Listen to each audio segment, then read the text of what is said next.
गुरु प्यारी साध संगत जी, राधा स्वामी जी। प्यारी साध संगत जी, आप सभी के भीतर बैठे कुल मालिक को प्रणाम। आप सभी को प्रणाम। संगत जी, आज के इस खास रूहानियत भरे सत्संग में एक सत्संगी का सवाल लिया गया। सवाल बहुत ही गहरा और महत्वपूर्ण है।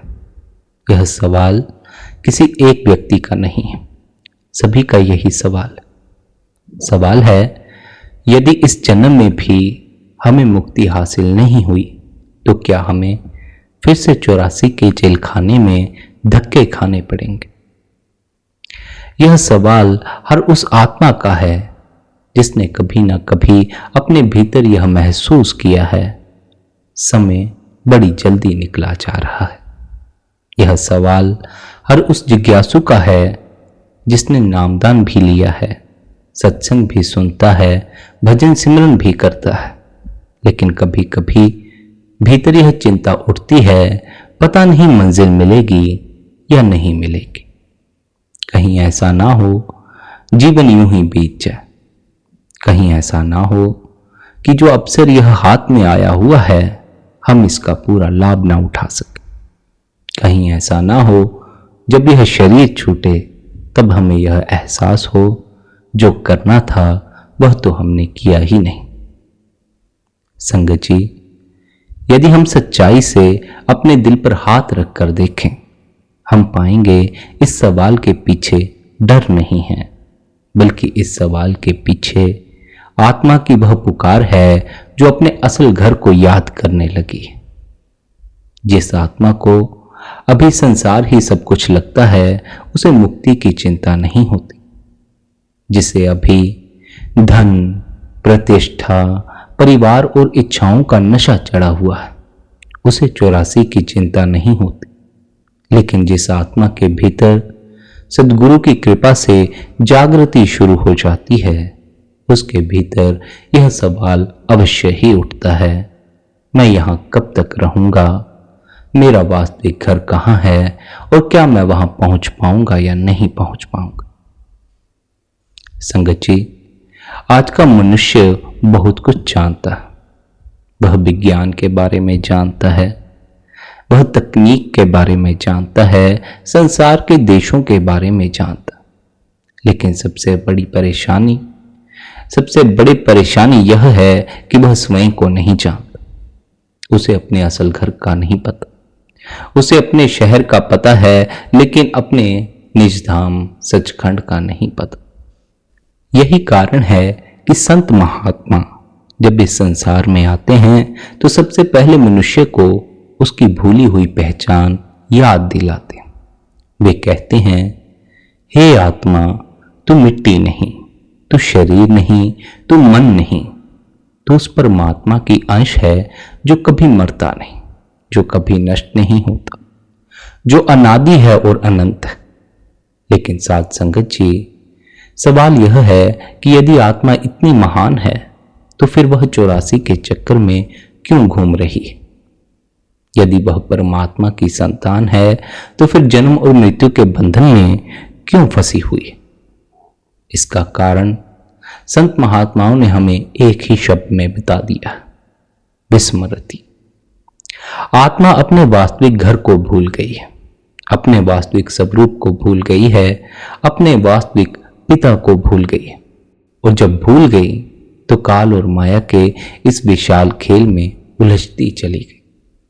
जरा कल्पना कीजिए, एक राजकुमार बचपन में कहीं बिछड़ जाए, वर्षों तक उसे यह याद ही ना रहे कि वह राजा का पुत्र है, तो वह स्वयं को क्या समझेगा। वह वही समझेगा जो उसके आसपास का वातावरण उसे समझाएगा। ठीक यही हमारी स्थिति है। हम सचखंड के निवासी हैं, लेकिन इतने जन्मों से संसार में भटकते भटकते हमने स्वयं को यही मान लिया है कि हम शरीर हैं, हम मन हैं, हम इस संसार का हिस्सा। यह दुनिया, यह ईंटों पत्थरों के मकान हमारा घर है, हमारी मंजिल। जबकि सच्चाई इससे बिल्कुल अलग है। सच्चाई तो यह है, यह संसार सराय की तरह है, मुकाम नहीं है। यहां हमारा पक्का घर नहीं है, हम कुछ समय के लिए ठहरे हुए हैं। यह यात्रा का पड़ाव है, लेकिन अंतिम मंजिल नहीं है। जब किसी यात्री को यह बात समझ आ जाती है कि यह उसका घर नहीं, तभी उसके वापिस लौटने की, अपने भीतर लौटने की इच्छा पैदा होती। यहीं से आध्यात्मिक यात्रा शुरू होती। लेकिन फिर यह सवाल आता है, यदि किसी आत्मा ने नामदान ले लिया, मार्ग पर चलना शुरू कर दिया, फिर भी इस जीवन में पूर्ण मुक्ति प्राप्त नहीं हुई, तो उसका क्या होगा? क्या वह फिर से 84 में जाएगी? क्या फिर से उसे जन्म मरण का कष्ट सहना पड़ेगा, या गुरु उसके लिए कुछ और व्यवस्था करते? साध संगत जी, यही वह पल है जहां बहुत से लोग भ्रमित हो जाते, क्योंकि वे मुक्ति को केवल एक घटना समझते, जबकि संतों के अनुसार मुक्ति एक प्रक्रिया है, एक यात्रा है, एक क्रमिक जागरण है। यहां एक बहुत ही महत्वपूर्ण बात जो आप सभी को अवश्य समझ लेनी चाहिए। बहुत से लोग नामदान लेते ही यह मान लेते हैं कि अब सब कुछ अपने आप हो जाएगा, अब गुरु संभाल लेंगे, अब हमें विशेष प्रयास की कोई आवश्यकता नहीं है। लेकिन संतों की शिक्षा कुछ और है। संत कहते हैं कि नामदान मंजिल नहीं है, नामदान तो यात्रा का आरंभ है। जैसे किसी विद्यार्थी का विद्यालय में प्रवेश होना उसकी शिक्षा पूरी होने का प्रमाण नहीं होता, प्रवेश के बाद पढ़ाई शुरू होती है, वैसे ही नामदान के बाद वास्तविक आध्यात्मिक जीवन शुरू होता है। सोचिए, यदि कोई किसान बीज लेकर घर आ जाए और उसे कभी खेत में बोए ही नहीं, तो क्या केवल बीज खरीद लेने से फसल आ जाएगी? कभी भी नहीं आएगी। यदि कोई व्यक्ति दवाई खरीद ले और कभी खाए ही नहीं, तो क्या केवल दवाई का घर में होना उसे स्वस्थ बना देगा? कभी भी नहीं। ठीक इसी प्रकार केवल नामदान प्राप्त कर लेना पर्याप्त नहीं है। नामदान का लाभ हमें तब मिलता है जब नाम को जीवन में उतारा जाए, जब भजन सिमरन नियमित रूप से किया जाए और मन को धीरे धीरे गुरु की दिशा में मोड़ा जाए। संगत जी, एक बात बहुत ध्यान देने योग्य है, जब हम संसार में कोई काम शुरू करते हैं तो उसके लिए समय निकाल लेते हैं। व्यापार के लिए समय है, नौकरी के लिए हमारे पास समय है, मोबाइल चलाना हो, टीवी देखना हो, मित्रों के साथ बैठना हो, तो हमारे पास समय है। लेकिन जब भजन सिमरन की बात आती है तो मन और ही दलीलें देनी शुरू कर देता। फिर मन कहता है, कल करेंगे भजन बंदगी, अभी समय नहीं है, अभी कुछ और काम कर लेते हैं, अभी संसार के स्वाद भोग लेते हैं, अभी बाल बच्चों की फिक्र कर लेते हैं, अभी काम धंधे की फिक्र कर लेते। लेकिन यह जो फिर है कभी नहीं आता।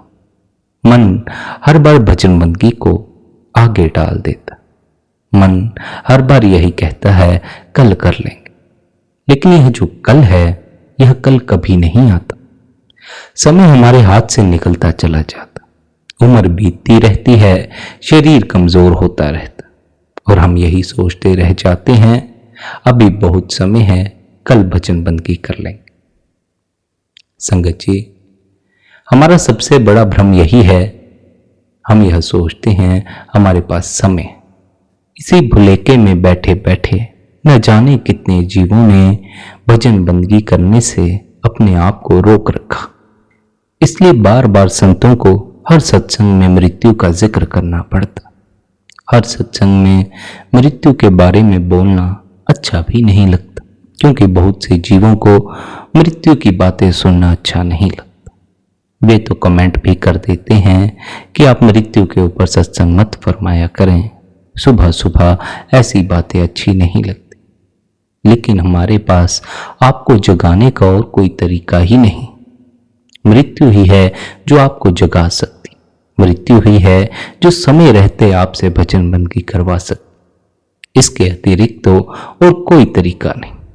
इसके अतिरिक्त तो फिर मन है, मन सदा यही कहता रहेगा, कल करेंगे, कल करेंगे। कल कभी आएगा नहीं, समय हाथ से निकल जाएगा, मौत द्वार पर दस्तक दे देगी। क्योंकि मृत्यु कभी किसी को सूचना देकर नहीं आती, इसलिए संत हमें बार बार समझाते हैं, इस भुलेखे में मत बैठो कि अभी बहुत समय है, कल भजन बंदगी कर लेंगे, कल ध्यान में बैठ जाए। अभी से ध्यान में बैठना शुरू करो। अगर नामदान मिल गया है, अभी से भजन बंदगी करनी शुरू करो। यहां तो पल का कोई भरोसा नहीं, तुम अगले दिन की बात करनी शुरू कर देते। तुम तो कई जन्मों तक, तुम तो कई कई सालों तक मृत्यु को टालते चले जाते। मृत्यु कभी कहकर नहीं आती, मैं सोमवार को आऊंगी, मैं मंगलवार को आऊंगी। वह यह नहीं कहती कि अभी तुम्हारे पास 6 महीने बाकी हैं, भजन बंदगी कर लो, 6 महीने में जो कमाई करनी है कर लो। मौत तो अचानक ही आती, और जब आती है फिर केवल एक ही चीज देखी जाती है, आत्मा ने क्या कमाया। साध संगत जी, संसार का हिसाब यहीं रह जाता है, लेकिन आत्मा की कमाई उसके साथ चलती है। यही कारण है संत बार बार भजन सिमरन पर जोर देते। वे इसलिए नहीं कहते कि उन्हें हमारी पूजा चाहिए, इसलिए नहीं कहते कि उन्हें हमारा समय चाहिए। वे तो केवल इसलिए कहते हैं क्योंकि उन्हें पता है कि शरीर एक दिन छूट जाएगा, और उस समय केवल वही साथ होगा जो भीतर कमाया गया। अब यहां एक और खास सवाल उठता है, यदि कोई व्यक्ति नामदान लेने के बाद भी कमजोर पड़ जाए, यदि उससे नियमित अभ्यास ना हो पाए, यदि वह बार बार गिरता रहे, तो क्या उसकी मुक्ति की कोई आशा नहीं? संगत जी, यही वह स्थान है जहां गुरु की करुणा सामने आती है। संत केवल न्याय नहीं करते, वे दया भी करते हैं। वे केवल नियम नहीं देखते, वे प्रेम भी देखते हैं। कई बार शिष्य पूर्ण नहीं होता, कई बार वह गिरता है, कई बार वह संघर्ष करता है, कई बार वह अपने ही मन से हार जाता। लेकिन यदि उसके भीतर गुरु के प्रति सच्चा प्रेम बना हुआ है, यदि उसके भीतर अपने निजधाम लौटने की तड़प जीवित है, यदि वह गिरकर फिर उठने की कोशिश करता है, तो गुरु उसे कभी भी नहीं छोड़ता। यही तो संतों की महिमा है। हम सब ने छोटे बच्चों को चलना सीखते देखा। जब बच्चा पहली बार खड़ा होता है तो कई बार गिरता, फिर उठता है, फिर गिरता है, फिर उठता। पर क्या उसके इस गिरने और उठने से उसकी मां उससे नाराज हो जाती है? क्या वह यह कहती है कि तुमसे नहीं होगा, तुम रहने दो? नहीं, कभी भी नहीं कहती। क्यों? क्योंकि मां देख रही होती है कि बच्चा प्रयास कर रहा है। ठीक यही स्थिति गुरु और शिष्य की है। गुरु यह नहीं देखते कि तुम कितनी बार गिरे, वे यह देखते हैं कि गिरने के बाद तुमने उठने का प्रयास किया या नहीं किया। साध संगत जी, संत निराशा को सबसे बड़ा शत्रु बताते हैं।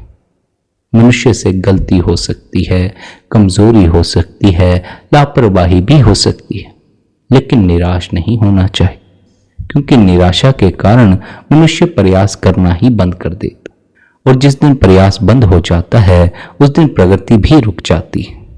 इसलिए संतों का संदेश हमेशा आशा का संदेश। वे बार बार कहते हैं, चलते रहो, रुकना मत, धीरे चलो तो भी ठीक है, लेकिन दिशा सही होनी चाहिए। आज थोड़ा भजन हुआ, कोई बात नहीं, कल थोड़ा और हो जाएगा, लेकिन अगर भजन में बैठे ही नहीं, फिर तो जरा भी उन्नति नहीं होगी। आज ध्यान नहीं लगा, फिर भी बैठो। आज धुन सुनाई नहीं पड़ी, फिर भी बैठो, क्योंकि जो व्यक्ति बैठना नहीं छोड़ता, एक दिन मंजिल उसके सामने आकर खड़ी हो जाती। मंजिल ज्यादा दूर नहीं है, मंजिल तो पास ही है, पर यह बात ख्याल रखना, यह करने का मार्ग है। चलना पड़ेगा, ना चलोगे तो पहुंचोगे नहीं। कमाई नहीं करोगे तो नामदान लेकर भी कोई फायदा नहीं होगा। साध संगत जी, कुछ लोग सोचते हैं हमें नामदान मिल गया है, अब सब कुछ निश्चित हो गया। और कुछ लोग इतने भय में रहते हैं कि उन्हें लगता है पता नहीं हमारा क्या होगा। संतों की शिक्षा इन दोनों के बीच का संतुलित मार्ग है। एक बात यह याद रखिए, गुरु कभी किसी को धोखा नहीं देते, गुरु कभी झूठा वादा भी नहीं करते। जब पूर्ण संत किसी आत्मा को स्वीकार करते हैं तो वह कोई साधारण घटना नहीं होती। यह केवल एक धार्मिक रस्म नहीं होती, यह आत्मा और गुरु के बीच का एक जीवित संबंध होता है। लेकिन इस संबंध को समझने की बहुत आवश्यकता। मान लीजिए एक व्यक्ति नदी पार करना चाहता। नदी बहुत विशाल है, गहरी है, धारा बहुत तेज है, उसे तैरना भी नहीं आता। तभी एक अनुभवी नाविक उसे अपनी नाव में बिठा लेता। अब क्या नाविक उसे पार पहुंचा सकता है? निश्चित रूप से पहुंचा सकता, लेकिन एक ही शर्त, यात्री को नाव में बैठे रहना होगा। यदि वह बीच नदी में ही कूद जाए तो दोष किसका होगा? वह तो फिर उसका अपना ही दोष होगा, नाविक का कोई दोष नहीं। ठीक यही बात संत मत में भी समझाई जाती है। गुरु नाविक है, नाम नाव है और संसार यह विशाल नदी है। गुरु आत्मा को पार ले जाने आए, लेकिन आत्मा को भी नाव में टिके रहना होगा। कई बार हम सोचते हैं कि भजन सिमरन केवल एक अभ्यास है, लेकिन वास्तव में यह गुरु से जुड़े रहने का माध्यम है। जब शिष्य भजन करता है तो वह केवल आंखें बंद करके नहीं बैठा होता, वह अपने वास्तविक घर की दिशा में कदम बढ़ा रहा होता। भले ही उसे अनुभव हो या ना हो, भले ही उसे अपने भीतर प्रकाश दिखाई दे या ना दिखाई दे, भले ही उसे धुन सुनाई दे या ना सुनाई दे, लेकिन प्रत्येक सच्चा प्रयास आत्मा को आगे बढ़ाता चला जाता। संत कहते हैं, आध्यात्मिक संसार में कोई भी प्रयास व्यर्थ नहीं जाता। संसार में हो सकता है कई बार मेहनत का फल ना मिले, लेकिन रूहानी मार्ग में किया गया एक एक सिमरन, एक एक भजन, एक एक पल की तड़प आत्मा के खाते में जोड़ी जाती। यही कारण है संत कभी भी शिष्य को परिणाम की चिंता करने को नहीं कहते। वे कहते हैं, तुम्हारा काम प्रयास करना है, फल देना हमारा काम है। यहां एक बहुत सुंदर बात समझने की आवश्यकता। हम अक्सर सोचते हैं कि मुक्ति का अर्थ है शरीर छोड़ते ही सीधे सचखंड पहुंच जाना, लेकिन संत हमें क्या समझाते हैं? मुक्ति की तैयारी जीवन भर चलती है। जिस प्रकार एक वृक्ष अचानक फल नहीं देता, पहले बीज बोया जाता है, फिर अंकुर निकलता है, फिर पौधा बनता है, फिर वृक्ष बनता है और अंत में फल आता है, उसी प्रकार आत्मा की भी एक यात्रा। आज जो व्यक्ति सच्चे मन से गुरु के मार्ग पर चल रहा है, वह शायद स्वयं अपनी प्रगति को ना देख पाए, लेकिन गुरु देख रहे हैं। उसे स्वयं अपने भीतर परिवर्तन चाहे ना ही दिखाई दे, लेकिन गुरु को दिखाई देता। हो सकता है जीव को लगे उसके भीतर कुछ भी घटित नहीं हो रहा, लेकिन गुरु जानते हैं कि भीतर क्या काम चल रहा। संगत जी, यही कारण है कई बार वर्षों तक भजन करने वाला व्यक्ति भी शिकायत करता, मुझे कुछ अनुभव नहीं हुआ, मुझे कुछ दिखाई नहीं दिया, मुझे कुछ सुनाई नहीं दिया। लेकिन संत कहते हैं, क्या तुमने अपने भीतर झांक कर देखा है? क्या पहले जैसा क्रोध है? क्या पहले जैसा अहंकार है? क्या पहले जैसी बेचैनी है? क्या पहले जैसा संसार का नशा है? यदि इन चीजों में कमी आई है तो समझो काम हो रहा है, भजन बंदगी का फल मिल रहा। क्योंकि आत्मा का जागरण केवल प्रकाश देखने का नाम नहीं है, आत्मा का जागरण जीवन के बदलने का नाम है। यही भूल हम में से बहुत से सत्संगी करते हैं। बहुत से सत्संगियों का यही मानना है, भजन सिमरन करेंगे तो उन्हें भीतर प्रकाश दिखाई देगा। अगर प्रकाश दिखाई नहीं दिया मतलब भजन बंदगी किसी काम की नहीं। बहुत से इस इंतजार में बैठे रहते हैं कि उन्हें भीतर धुन सुनाई देगी। धुन सुनाई नहीं पड़ रही मतलब भजन बंदगी का कोई फल नहीं मिल रहा। असल में भीतर प्रकाश और धुन का जन्म समय के साथ होता। पहले मन की परत होती है, मन में विचार होते हैं, वासनाएं होती। जब तक हम मन के पार नहीं जाते प्रकाश और धुन का अनुभव नहीं होता। पर हमारी विडंबना यही है, हम पहले प्रकाश का दर्शन चाहते हैं, धुन सुनना चाहते हैं, मन के पार बाद में जाना चाहते। ऐसा नहीं हो सकता। पहले इस मन के पर्दे के पार जाना होगा। मन के पर्दे के पार गए बिना ना तो अनहद की धुन सुनाई पड़ती है, ना भीतर जो प्रकाश मौजूद है वह दिखाई पड़ता। यह बड़ी ऊंची अवस्था। पर अगर आपको भीतर प्रकाश और धुन का अनुभव नहीं हो रहा तो इसका अर्थ यह बिल्कुल भी नहीं है कि भजन बंदगी व्यर्थ जा रही है। आपका भजन में बैठना व्यर्थ जा रहा। आप भजन में बैठते हैं तो उससे आपके भीतर छोटे छोटे बदलाव आने शुरू हो जाते। वे छोटे छोटे बदलाव हो सकता है अभी आपको नजर ना आए, लेकिन जैसे जैसे समय बीतता जाएगा आपकी आत्मा भीतर जागृत होती जाएगी। आप पाएंगे आपके जीवन में बड़े बदलाव आने शुरू हो गए। क्रोध शांत हो गया, काम की ओर ध्यान नहीं जाता, संसार के स्वादों की ओर अब ध्यान नहीं जाता, भीतर मालिक की बंदगी में ही जी लगना शुरू हो जाता। इस अवस्था तक पहुंचने से पहले बहुत बार आपको ऐसा अनुभव होगा, ऐसा लगेगा कि मानो भजन बंदगी से कुछ भी परिणाम नहीं निकल रहा। गुरु ने जो नाम दिया है उसका कोई भी मूल्य नहीं। लेकिन यह बात बिल्कुल गलत है। हम जब भजन बंदगी में बैठते हैं कुछ अनुभव नहीं कर पाते, निराशा पकड़ लेती है, सोचते हैं मालिक की हम पर बख्शीश नहीं है, गुरु ने हमारा हाथ छोड़ दिया। इस बात को सदा स्मरण रखें, गुरु कभी भी हमारा हाथ नहीं छोड़ते, किसी भी हालात में हमारा हाथ नहीं छोड़ते। गुरु का हाथ पकड़ लेने के बाद आत्मा अकेली नहीं रहती, लेकिन इसका अर्थ यह भी नहीं कि मनमानी की जा सकती। इसका अर्थ यह भी नहीं जीवन भर संसार में डूबे रहें और अंत में आशा करें कि सब अपने आप ही हो जाएगा। अगर गुरु ने आपका हाथ पकड़ लिया है, भजन बंदगी का रास्ता आपको दे दिया है, नामदान की बख्शीश कर दी है, तो आपको भी अपनी कोशिश जारी रखनी होगी। अपना प्रयास नहीं छोड़ देना, भजन बंदगी में बैठना बंद नहीं कर देना। ऐसा ना हो कुछ समय भजन बंदगी में बैठने के बाद जब भीतर कुछ अनुभव ना हो तब आप अपना मार्ग ही बदल लें, गुरु ही बदल लें।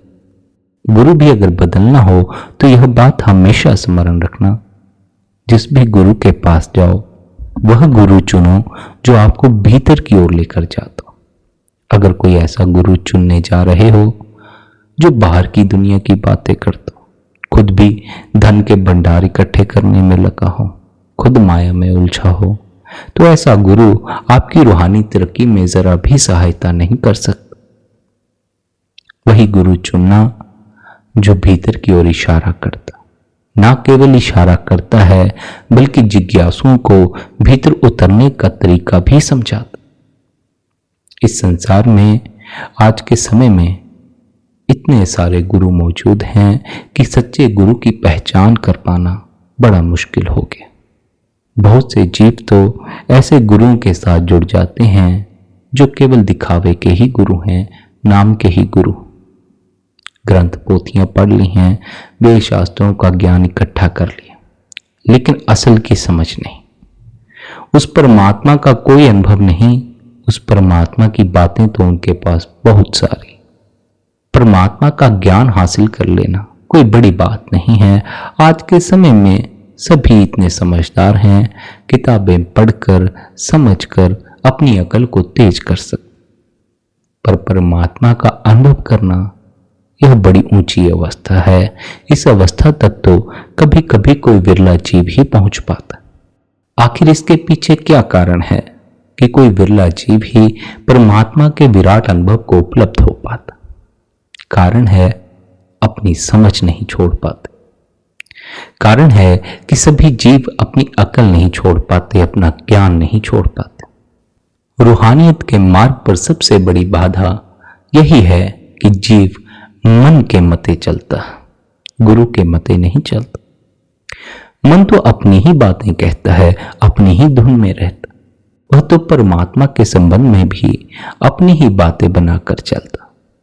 परमात्मा है या नहीं है, इसका तो कोई अनुभव हमारे पास नहीं। जिसने देखा है वही जानता है, लेकिन जिसने देखा नहीं वह दूसरों के कहे अंधा विश्वास करके चलना शुरू कर देता। ऐसे में जब हम किसी पर अंधा विश्वास करके चलना शुरू कर देते हैं तो ठोकर लगना स्वाभाविक हो जाता। अगर अंधा विश्वास भी करना हो तो उस गुरु पर करो जिसके भीतर परमात्मा की झलक मिलती हो। उस गुरु पर करो जो अंतस का मार्ग बताता हो। उस गुरु पर करो जो नाम धुन से जुड़ने का ढंग समझा। ऐसे गुरुओं पर अंधा विश्वास करके कोई फायदा नहीं, जो तुम्हें दुनिया में ही उलझाए रखे। यह दान पुण्य तुम्हें दुनिया में ही उलझाए रखता है, मुक्ति के मार्ग पर उन्नति हासिल नहीं करने देता। स्मरण रखें, आप जो भी कर्म करते हैं, चाहे अच्छा कर्म करते हैं, बुरा कर्म करते हैं, किसी को दुख देते हैं या आप किसी को दान देते हैं, इन दोनों कर्मों के फल स्वरूप इनका फल भुगतने के लिए हमें फिर से संसार में आना पड़ता, जिसका एक ही अर्थ हुआ कि अभी हमारी मुक्ति नहीं हुई, अभी हम देह के बंधन से मुक्त नहीं हुए। इसलिए संत महात्मा हमें क्या समझाते हैं, ऐ प्यारे, तुझे तेरे किए हर कर्म का फल भुगतना पड़ता, अच्छा और बुरा दोनों। ऐसे में फिर मुक्ति नहीं होती। मुक्ति कब होती है? जब तुम तेरे द्वारा हो रहे हर कर्म को मैं भाव से मुक्त होकर करता है, उस प्रभु के कर्म समझकर करता। जब हम अपने अहंकार से मुक्त होकर कर्म करते हैं, तब कहीं जाकर हमारे ऊपर से कर्मों का बोझ हल्का होना शुरू होता। पर क्योंकि हम अहंकार में जीते हैं, इसलिए हम जीवन भर जितने कर्म करते हैं सबका जिम्मा हमारे अपने ऊपर ही आ जाता। जब इन कर्मों का फल भुगतने के लिए हमें फिर इस दुनिया में आना पड़ता है, हम पछताते हैं और यह सोचते हैं, हे प्रभु, तूने हमें इस दुनिया में क्यों भेजा? तू हमें मुक्त कर सकता था, तूने मुक्त क्यों नहीं की? इसमें ना तो प्रभु की कोई गलती है, न गुरु का कोई कसूर है। हमारी अपनी इच्छा, हमारी अपनी वासना हमें इस संसार में खींच कर लाती। इच्छाओं के अधीन होकर हम कभी यह मानने को तैयार ही नहीं होते कि करने वाला परमात्मा है। जो हो रहा है सब उसकी रजा से हो रहा। हम तो यही सोचकर बैठे रहते हैं, हम करने वाले हैं, हमारी मर्जी चलती। इस दुनिया में बहुतों ने अपनी मर्जी चलाकर देखने की कोशिश की, लेकिन सबका अंतिम नतीजा यही निकला, सबके हाथ निराशा ही लगी, दुख ही लगा। पर जिन्होंने अपनी मर्जी छोड़कर उस कुल मालिक, उस परमात्मा की मर्जी स्वीकार कर ली, अगर हम उनकी ओर देखें तो उनके चेहरे पर नूर दिखाई पड़ता है, उनके जीवन में आनंद दिखाई पड़ता। हमारे जीवन में यह आनंद कैसे आएगा? हमारे जीवन में यह सुकून के पल कब आएंगे? इसके बारे में समझाते हुए आप फरमाते हैं, प्यारे, जब तू रोज थोड़ी थोड़ी कोशिश अपने भीतर उतरने की करेगा तो अवश्य ही एक दिन ऐसा जरूर आएगा जब तुझे अपने अंतस की शांति का अनुभव होना शुरू हो जाए। हम कभी भी भजन बंदगी में इतने लंबे समय तक नहीं बैठते कि हमारा मन मर जाए। ज्यादा से ज्यादा हम 5 मिनट बैठते हैं या 10 मिनट बंदगी में बैठते हैं। ख्याल रखें, मन को शांत होने में ही आधा घंटा लग जाता है। अगर मन ज्यादा बेचैन है तो 1 घंटा भी लग जाता है, किसी किसी को 2 घंटे भी लग जाते। जब तक मन शांत नहीं हो जाता, पूर्ण विश्राम में नहीं आ जाता, आपको बंदगी में बैठे रहना चाहिए। ना केवल मन के शांत होने तक, बल्कि जब मन शांत हो जाए तो उसके बाद अपने भीतर की शांति के आनंद में डूबना चाहिए। जब भी आप भजन में बैठेंगे, मन कुछ देर के लिए आपको परेशान करता रहेगा। आपका दिल नहीं करेगा कि आप भजन सिमरन में बैठे रहो या भीतर नाम की ओर ध्यान जोड़ो या प्रकाश से ध्यान जोड़ो। इस मन की बेचैनी को हल करने का एक ही उपाय है, बस बैठे रहो। बैठकर देखो कितनी देर तक यह मन बेचैन होता। अगर आप भजन में बैठ रहे हैं तो आपका मन हमेशा के लिए बेचैन नहीं रह सकता। अगर आप भजन में बैठ रहे हैं तो अवश्य ही यह एक पल आने पर शांत हो जाएगा, पर इतने समय के लिए हम बंदगी में बैठ नहीं पाते, मन की बेचैनी के कारण। मन इतना शोर मचा देता है, मन 5-10 मिनट में ही इतना शोर मचा देता है कि बस बंदगी से उठ जाने को दिल करता। इतने परेशान तो हम भजन सिमरन करने से पहले नहीं होते जितना परेशान मन हमें भजन सिमरन के दौरान करना शुरू कर देता। ऐसे में अगर कोई ना बंदगी करना चाहे, मालिक की ओर ध्यान ना देना चाहे, तो इसमें कोई बड़ी बात नहीं। करीब करीब हर सत्संगी को इस अवस्था से गुजरना पड़ता। हर भजन बंदगी करने वाला साधक मन से परेशान होकर भजन बंदगी से उठना शुरू कर देता। लेकिन फिर कभी कभी ऐसा भी हो जाता है, मालिक की बख्शीश के कारण, सद्गुरु की कृपा के कारण हमारे भीतर उस परम पिता परमात्मा से मिलने की तड़प पैदा हो जाती है। यह तड़प इतनी प्रगाढ़ होती है कि फिर हम मन की फिक्र नहीं करते। हम यह फिक्र नहीं करते कि मन हमें कितना परेशान करेगा। हम केवल अपने गुरु के उपदेश की पालना करते हैं और भजन में बैठते हैं। इसलिए अगर सच पूछो तो भजन बंदगी में उन्हीं की उन्नति हो पाई है जिनका अपने गुरु से प्रेम था, जिन्हें मालिक पर विश्वास था। बिना प्रेम के हम इस मार्ग पर उन्नति नहीं कर सकते। बिना प्रेम की तड़प के हमारा मालिक की ओर ध्यान जाता ही नहीं। यह दुनिया इतने स्वादों से भरी है, इतने छोटे छोटे सुखों से भरी है कि हम विराट सुख की ओर ध्यान ही नहीं देते। पर अगर भीतर सच्ची तड़प जन्म ले जाए तो सिवाय परमात्मा के उस विराट तत्व के कुछ भी और मूल्यवान नहीं रह जाता। इसलिए यह मार्ग प्रेम का मार्ग है। यही कारण है कि रूहानियत के मार्ग को प्रेम का मार्ग भी कहा जाता। प्रेमियों का मार्ग है। जो प्रेमी हैं अवश्य ही इस मार्ग पर चलकर सफलता को प्राप्त हो जाएंगे। और जिनके भीतर प्रेम नहीं, तड़प नहीं, वे इस दुनिया के बंदे ही बने रहते हैं, इस दुनिया के आशिक ही बने रहते हैं। इस संसार के बंदे बने रहे तो मुक्ति हासिल नहीं होने वाली। 84 का यह चक्कर कभी समाप्त नहीं होने वाला। गुरु के बंदे बनो, गुरु से प्रेम करो, गुरु का हाथ पकड़ो। जिसने भी गुरु का हाथ पकड़ा है उसका बेड़ा पार हो जाता। गुरु उसे 84 के जेल खाने से बाहर निकाल देता है और सदा सदा के लिए उसे सचखंड का निवासी बना देता। अब यहां यह भी समझ लेना जरूरी है कि संत बार बार 84 का उल्लेख क्यों करते हैं। वे बार बार जन्म मरण के बंधन की बात क्यों करते? क्या केवल हमें डराने के लिए? क्या केवल अपने अनुयायी बढ़ाने के लिए? नहीं साध संगत जी, संत कभी डर पैदा नहीं करते। संत तो अंधेरे में दीपक जलाते। वे हमें उस खतरे की ओर संकेत करते हैं जिसे संसार देखना ही नहीं चाहता। जरा ध्यान से सोचिए, आज संसार में करोड़ों लोग हैं। हर कोई किसी न किसी लक्ष्य के पीछे भाग रहा है। कोई धन के पीछे, कोई प्रतिष्ठा के पीछे, किसी के अपने कुछ सपने हैं उनके पीछे भाग रहा है। लेकिन यदि हम उनसे पूछें आप यह सब किस लिए कर रहे हैं, तो अधिकांश लोगों के पास इसका स्पष्ट उत्तर नहीं होता। वे बस भाग रहे हैं क्योंकि सब भाग रहे हैं। वे दौड़ रहे हैं क्योंकि पूरी दुनिया दौड़ रही है। लेकिन संत रुक कर पूछते हैं आखिर जाना कहाँ है। साध संगत जी, यही प्रश्न पूरी आध्यात्मिकता की जड़ है। यदि किसी यात्री को मंजिल का पता ही ना हो तो वह चाहे कितनी ही तेजी से क्यों ना दौड़े चले जाए, वह सही जगह नहीं पहुंच सकता। और यही आज मनुष्य की स्थिति है। उसने साधन बहुत बना लिए लेकिन दिशा खो दी।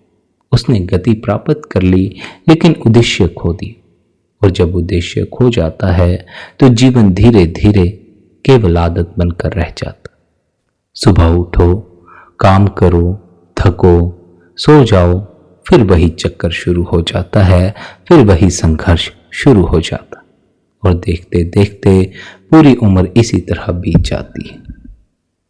साध संगत जी, संत इसलिए कहते हैं कि संसार का सबसे बड़ा दुख गरीबी नहीं है, संसार का सबसे बड़ा दुख बीमारी नहीं है, संसार का सबसे बड़ा दुख यह है आत्मा अपने वास्तविक उद्देश्य को भूल गई है।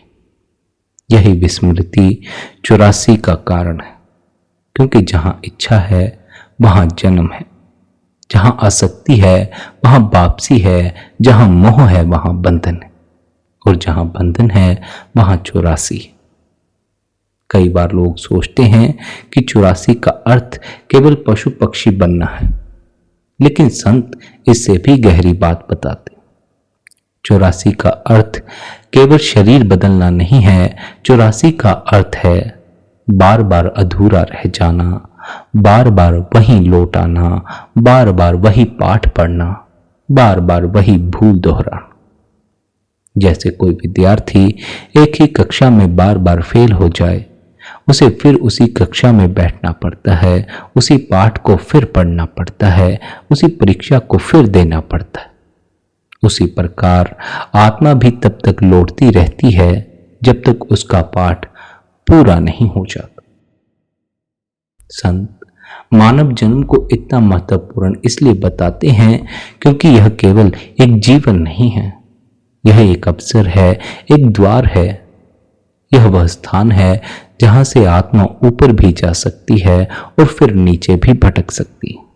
इसलिए संत हमें बार बार जगाते हैं, बार बार कहते हैं जागो प्यारे, क्योंकि यह अवसर हमेशा नहीं रहता। आज ही हम मानव का जामा पास है तो इसका लाभ उठाओ। इसका लाभ कैसे उठाया जा सकता है? उस कुल मालिक ने इस मनुष्य के जामे के अंदर अपने आप से मिलने का तरीका रखा हुआ। वह तरीका क्या है? उसने इस शरीर के अंदर एक अनहद की धुन रखी है जो दूर दरगाह सचखंड से आ रही है। उसने इस जामे के भीतर प्रकाश रखा हुआ है जो उस मालिक का ही प्रकाश। अगर हम भजन बंदगी करते करते अपने इस मन को बाहर से भीतर की ओर मोड़ लेते हैं तो यह मन शांत होना शुरू हो जाएगा। जब यह मन शांत हो जाएगा तो अपने आप ही जो धुन निरंतर हमारे भीतर गूंज रही है वह हमें सुनाई पड़ना शुरू हो जाएगी। इस बात को सदा स्मरण रखें, ना तो नामदान मिलने से धुन शुरू होती है, ना ही भजन सिमरन करने से धुन शुरू होती है, ना ही किसी और तरीके से धुन हमारे भीतर बजनी शुरू होती। धुन पहले से ही हमारे भीतर बज रही है। नामदान मिलने से, भजन बंदगी करने से या ध्यान करने से हम उस धुन को सुनने के काबिल हो जाते। भजन बंदगी मन को मारती है, मन शांत होता है तो अपने से ही धुन सुनाई पड़ना शुरू हो जाती। इसी तरह जब हम भजन बंदगी करते हैं तो हमें अपने भीतर प्रकाश दिखाई देना शुरू हो जाता। लेकिन वह कब दिखाई देना शुरू होगा? जब हम मन के विचारों से पार जाएंगे। अगर आप साधारणतः अपनी आंख बंद करके बैठेंगे तो आपको भीतर या तो अंधकार दिखाई देगा या फिर भीतर दुनिया भर के चित्र दिखाई देंगे, दुनिया भर की बातें दिखाई देंगे। जब हम इन चित्रों के पार चले जाते हैं, मन के इस छल से पार चले जाते हैं, तब प्रकाश का जन्म होता, तब हमें प्रकाश दिखाई देता। लेकिन इसका अर्थ यह नहीं कि वहां प्रकाश मौजूद नहीं था। प्रकाश और धुन हमारे भीतर पहले से मौजूद हैं, केवल मन का पर्दा है, इस पर्दे को हटाना। और इस मन के पर्दे को हटाना ज्यादा कठिन भी नहीं है। अगर हिम्मत करो, रोज बंदगी में बैठो, तो अवश्य ही यह पर्दा दूर हो जाए। अवश्य ही हमें अपने अंतस में शांति का अनुभव होना शुरू हो जाए। लेकिन यह तो अब बैठने वालों पर है कि वह बंदगी में बैठते हैं या नहीं बैठते। चाहे आपकी जिंदगी में कितनी ही परेशानी हो, कितने ही दुख हो, फिर भी यह बात कभी मत भूलना, अंत में अगर सच्चा सुख हासिल होता है तो अपने भीतर उतर कर ही होता। सदगुरु के पास जाकर अपनी सांसारिक परेशानियों का हल मांगने से संसार के दुख दूर नहीं होते। मालिक के सामने बैठकर दुनिया के रोने रोने से दुनिया के दुख दूर नहीं होते, मन की तड़प दूर नहीं होती। यह तो केवल ध्यान से होता है, अपने भीतर देखने से होता है। इसलिए ध्यान से दूर मत भागो। दिन में अगर 5 मिनट भी आपको ध्यान करने का समय मिल रहा है, इस 5 मिनट का ही लाभ उठाना शुरू कर दीजिए। और अगर हो सके तो सुबह उठते ही पहले 5-10 मिनट के लिए ध्यान में बैठिए। किसी विचार की ओर ध्यान नहीं देना है, कुछ सोचना नहीं है, बस मालिक का शुक्र करो, शांत होकर अपने भीतर उतरते चले जाओ। इसी तरह जब शाम को दिन भर के कामकाज निपटाकर खाना पीना खाकर बिस्तर पर लेटने जाओ, तो लेटने से पहले 15-20 मिनट फिर ध्यान में बैठो। रोज अगर आप सुबह और शाम भी ध्यान में बैठना शुरू करते हैं, आपके जीवन में परिवर्तन आना शुरू हो जाएगा। आपका मन बाहर भटकने की बजाय भीतर ठहरना शुरू हो जाएगा और आपको अपने ही अंतस में शांति का अनुभव होना शुरू हो जाए। ध्यान से दिन की शुरुआत करोगे, पूरा दिन ध्यान में गुजरना शुरू हो जाए। न दुनिया का मोह पकड़ेगा, न दुनिया की बातें तंग करेंगे, न ही मन का बोझ रह जाएगा। आनंद का अनुभव होगा और रूहानी अनुभव होने शुरू हो जाएंगे। अगर जीवन को बदलना है तो कम से कम आधा घंटा ध्यान में जरूर बैठा करो। आप सभी सत्संगियों से, जितने भी सत्संगी आज के सत्संग को सुन रहे हैं, सबसे यह विनती है, आपने आज से ध्यान में बैठना शुरू कर दें। ध्यान में बैठने का अर्थ यह नहीं है कि आपको पहले नामदान लेना पड़ेगा, कोई अभ्यास लेना पड़ेगा। बिना नामदान के भी ध्यान होता। बहुत से गुरुओं ने नाम नहीं दिया है, सीधा ध्यान करने का उपदेश दिया। सीधे ध्यान में उतरना। ध्यान में उतरने का खाली इतना ही अर्थ है कि जब आप आंख बंद करके बैठ गए तो आप हर एक चीज के साक्षी होना शुरू हो गए। भीतर उठते विचारों के भी, वासनाओं के भी, अपने शरीर के भी, आपके आसपास जो आवाज हो रही है उसके भी, आपके आसपास अगर हवा चल रही है उसके भी, जो कुछ भी आपके आसपास हो रहा है या आपके भीतर हो रहा है, इस शरीर पर हो रहा है, मन पर हो रहा है, आप हर एक चीज के साक्षी बन रहे हैं। यही ध्यान है। साक्षी बनो, कुछ करो मत, केवल दृष्टा की तरह रहो, देखते रहो, बैठे रहो। एक क्षण ऐसा आएगा, मन गिर जाएगा और भीतर प्रकाश दिखाई पड़ जाएगा, धुन सुनाई पड़ जाएगी। यही मुक्ति का असल रास्ता। जो धुन से जुड़ गया वही 84 के चक्कर से मुक्त हो सकता। जो भीतर धुन से जुड़ गया उसके कर्मों का लेखा नष्ट हो जाता है, और जो भीतर धुन से जुड़ गया वह अपने असल घर सचखंड में प्रवेश पाने का हकदार हो जाता। आप सभी सचखंड में प्रवेश पाने के हकदार हैं। हम में से बहुत से लोग अपनी ही कमियों के कारण रुके हुए हैं। इन कमियों को हमने दूर करना है और रोज ध्यान में बैठना शुरू करना। इसी विनती, इसी प्रार्थना के साथ आज के इस सत्संग को यहीं पर समाप्त करते हैं। आपने इतने प्रेम और प्यार से आज के इस सत्संग को अंत तक सुना, उसके लिए आप सभी का धन्यवाद। अंत में आपके भीतर बैठे परमात्मा को प्रणाम, मेरा प्रणाम स्वीकार करें। राधा स्वामी जी।